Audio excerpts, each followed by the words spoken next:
Ahora hacemos la presencia del doctor Edgar Terán Terán, ex canciller de la República. Vamos a conversar con él sobre las elecciones del próximo día domingo. Noboa pide al pueblo evitar una guerra civil. Por su parte, Correa dice que hay que cerrar filas en contra del fraude. ¿Debe terminar así una campaña electoral generando esta expectativa absolutamente negativa en el pueblo ecuatoriano? Es penoso, pero no admirable, porque el domingo próximo el pueblo del Ecuador tiene que decidir entre votar por alguien que es candidato a presidente de la República y alguien que propone una dictadura, entre un candidato a presidente y un candidato a dictador. De otro lado, esto tampoco es raro, porque el señor Correa pertenece al grupo de extremistas políticos que en el hemisferio obedecen a las directivas de un grupo llamado Foro de Sao Paulo, que organizó Fidel Castro en 1990 y al que pertenece desde luego Chávez. Este grupo de gente ha decidido entre sus estrategias acceder por medios democráticos a la jefatura de los estados y desde el estado dar un golpe de estado pro-marxista. ¿Qué vinculación tendría, por ejemplo, con grupos que estuvieron al margen de la ley como Alfaro Vive Carajo? Vemos que ahí hay un señor, Edgar Frías, que participó de esa agrupación que luego pues prácticamente fue extinguida por el gobierno del ingeniero León Febres Cordero, gobierno en el que usted participó también como canciller del país. El movimiento aquel, Alfaro Vive, fue circunstancial y efímero en el Ecuador, pero eso no quiere decir que no haya movimientos terroristas en América Latina. Las FARC son probablemente el grupo más destacado de ese terrorismo. Y tampoco quiere decir que no pueda haber o generarse ese mismo tipo de grupos otra vez en el Ecuador. El castrochavismo favorece abiertamente a los grupos terroristas.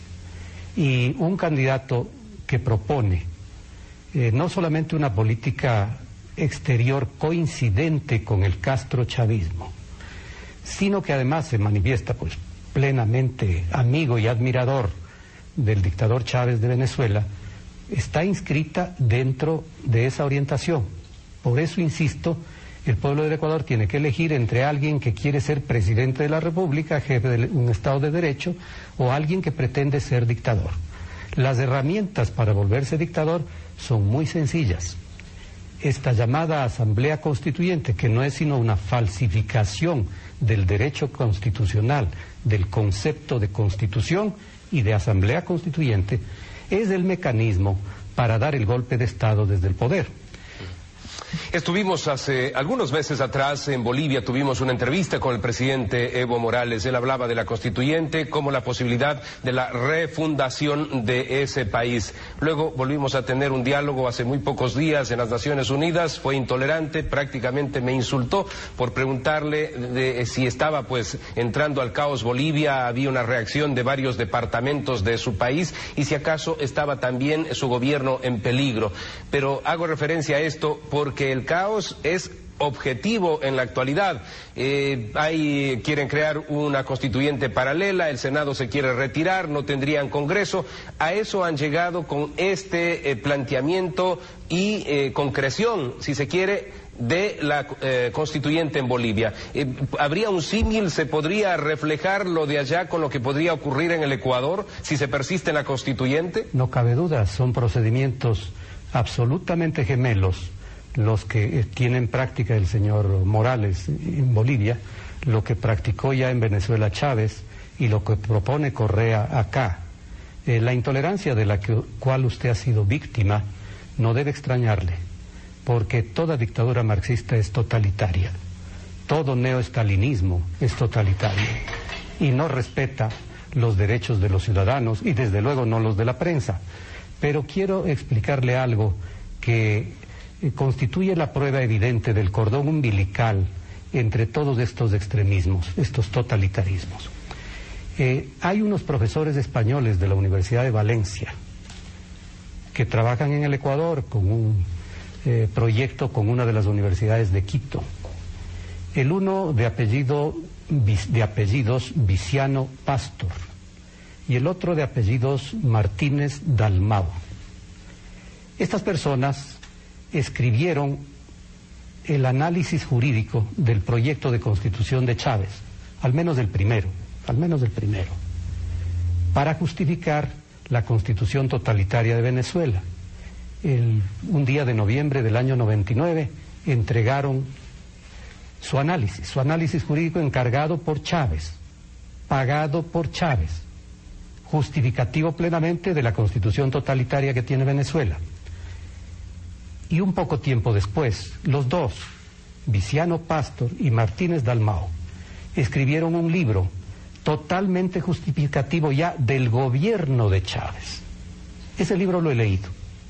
Ahí se explica cómo se da el golpe de Estado desde la Asamblea. Lo primero es, la Asamblea se elige en una fórmula que permite llenarla de corifeos, de gente allegada a los extremistas. No partidos políticos, no representatividad de los grupos allegados al dictador.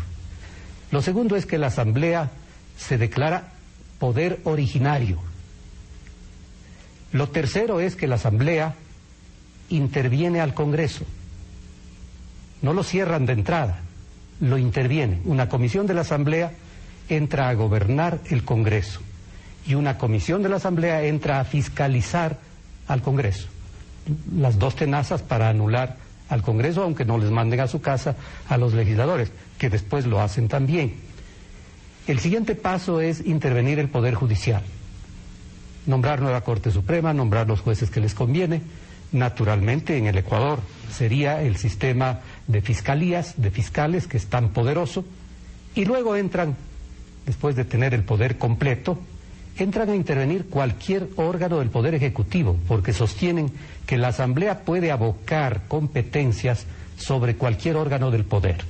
Esto está escrito, esto no lo invento yo, esto está escrito desde el año 2000, pagado por la Asamblea Nacional Venezolana, por dos profesores españoles que están trabajando en el Ecuador, y no me cabe duda que muy cerca de Correa, en una universidad de Quito. Esos documentos que han servido, como usted señala, bajo el origen de Venezuela para el manejo en Bolivia, ¿podrían también ser la base para instaurar esa constituyente aquí en el Ecuador? Desde luego, es exactamente el esquema ya preparado. El señor economista Correa, que es un hombre que tiene un título para ser profesor e investigador,